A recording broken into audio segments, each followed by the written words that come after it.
জনসংযোগে সামিল হলেন বিজেপি নেতা দিলীপ ঘোষ।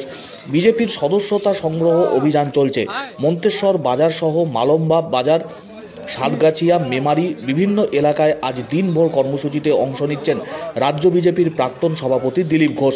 দোকানে দোকানে বাজারে গিয়ে বিভিন্ন ক্রেতা বিক্রেতাদের সঙ্গে কথা বলছেন, দলীয় কর্মসূচি সংক্রান্ত লিফলেট মানুষের কাছে তুলে ধরছেন।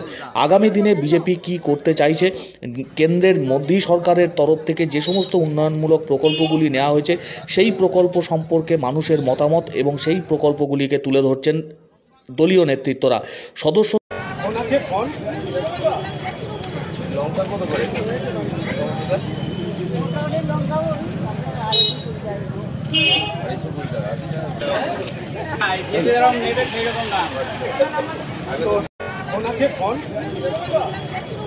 লঙ্কা কত করে?